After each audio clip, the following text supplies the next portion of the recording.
Assalamualaikum warahmatullahi wabarakatuh. Perkenalkan, kami dari kelompok 8B Biokimia yang terdiri dari Audi Divya Hazara, Dea Ramadana, Nur Aziza Rahma, Putri Nabila, dan Sinta Ayu Setianing Tias.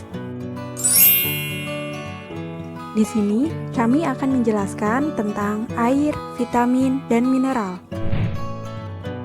Pengertian air, vitamin, dan mineral. Yang pertama, ada air. Air adalah substansi kimia dengan rumus kimia H2O. Satu molekul air memiliki dua atom hidrogen kovalen terikat pada atom oksigen tunggal. Yang kedua, ada vitamin. Vitamin adalah sekelompok senyawa organik amina yang sangat penting dan sangat dibutuhkan oleh tubuh. Karena vitamin berfungsi untuk membantu pengaturan atau proses kegiatan tubuh. Vitamin mempunyai peran sangat penting dalam metabolisme tubuh, karena vitamin tidak dapat dihasilkan oleh tubuh. Yang terakhir ada mineral. Mineral adalah senyawa alami yang terbentuk melalui proses geologis. Istilah mineral termasuk tidak hanya bahan komposisi kimia, tetapi juga struktur mineral. Mineral termasuk dalam komposisi unsur murni dan garam sederhana sampai silikat yang sangat kompleks dengan ribuan bentuk yang diketahui. Senyawa anorganik biasanya tidak termasuk. Ilmu yang mempelajari mineral disebut mineralogi. Jenis dan sumber air, vitamin, mineral. Jenis dan sumber air. Pertama, sungai. Rata-rata lebih dari 40.000 km kubik air segar diperoleh dari sungai-sungai di dunia. Kedua, curah hujan. Dalam pemanfaatan hujan sebagai sumber dan air bersih individu, perorangan, atau berkelompok, pemerintah biasanya membangun bendungan dan tandon air yang mahal untuk menyimpan air bersih di saat bulan-bulan musim kering dan untuk menekan kerusakan musibah banjir. Jenis dan sumber vitamin. Vitamin yang larut lemak, ada vitamin A terdapat pada sayuran warna hijau gelap dan kuning serta minyak ikan. Ada vitamin D terdapat pada kuning telur, minyak ikan COD, ikan serta sinar matahari. Ada vitamin E terdapat pada sayur berdaun hijau, kacang-kacangan serta kuning telur. Dan ada vitamin K yang terdapat pada sayuran, kacang kedelai, bakteri di usus besar. Kelebihan vitamin yang larut di dalam lemak akan disimpan di dalam liver atau hati dan tidak akan dihilangkan dari tubuh. Vitamin yang larut air. Ada vitamin C, yaitu sitrus, anggur, lemon, jeruk, stroberi, kiwi, dan tomat. Ada vitamin B1 yang terdapat pada ikan, sereal, gandum, daging sapi, sayuran, serta kacang. Vitamin B2 terdapat pada yogurt, kacang, hati, sereal, gandum, serta daging sapi. Vitamin B6 terdapat pada sereal, gandum, ikan, daging sapi, sayuran hijau, serta susu. Vitamin B12 terdapat pada ikan, telur, hati, makanan yang mengandung susu.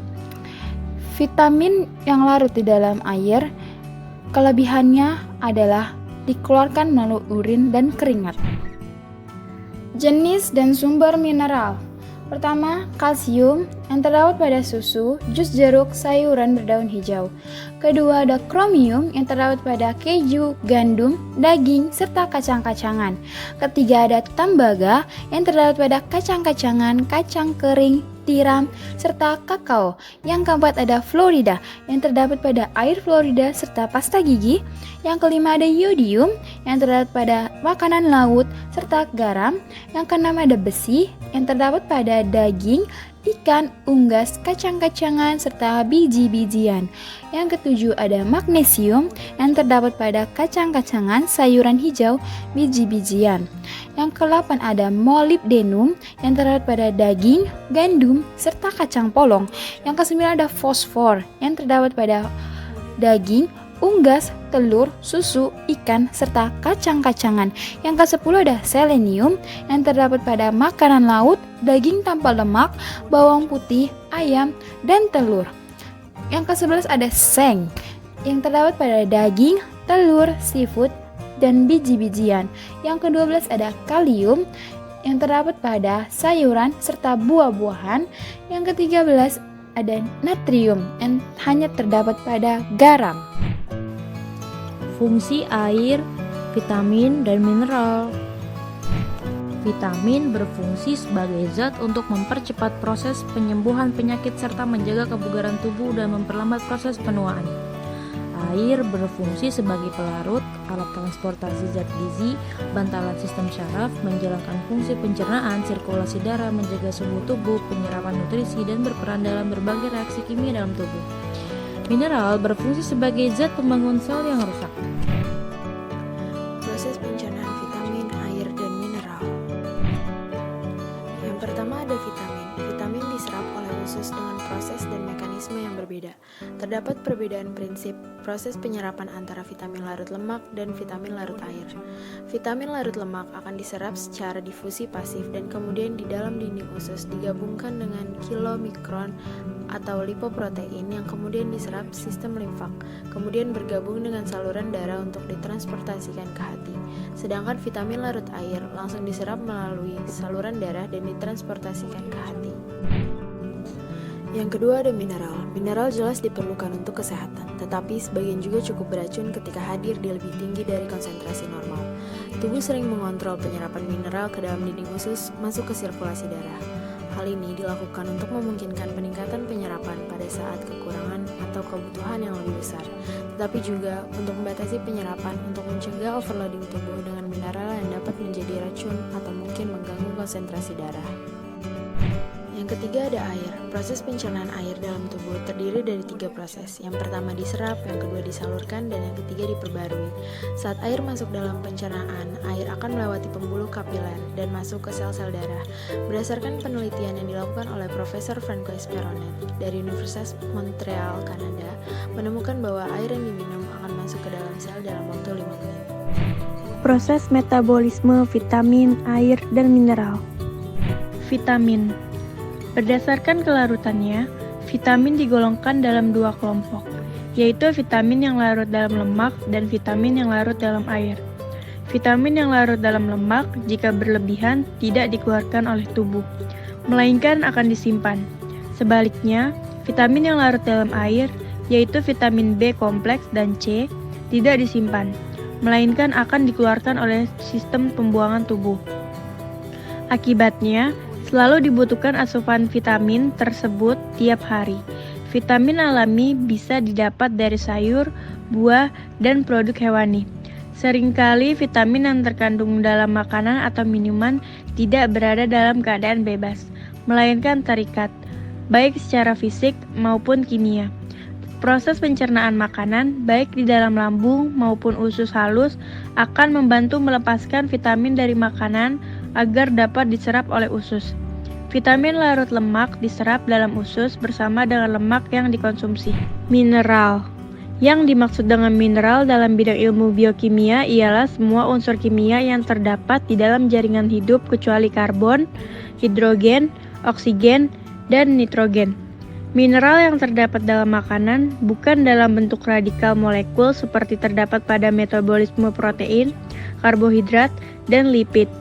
Ion positif seperti Ca++, Mg++, H+, dan Na+, yang terdapat dalam makanan berupa garam-garam organik atau asam anorganik atau berasosiasi dengan protein atau lipid dan setelah diabsorpsi berasosiasi dengan ion-ion negatif dalam tubuh.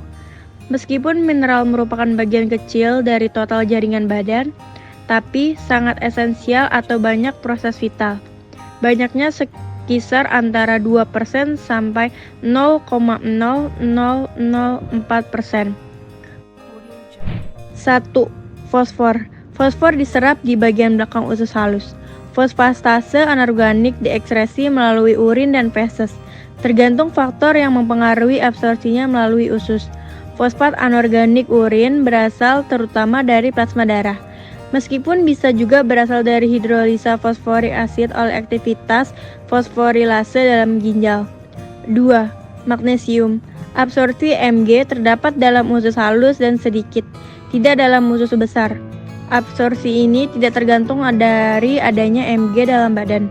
Antagonisme dari Mg dan Ca ditunjukkan dengan percobaan suntikan Mg I.F yang cukup untuk menaikkan kadar ion Mg serum yang menyebabkan anesthesia yang nyata disertai paralisa otot-otot volunter. Pada insufisiensi adrenokortikal serum Na rendah dan ekskresinya bertambah.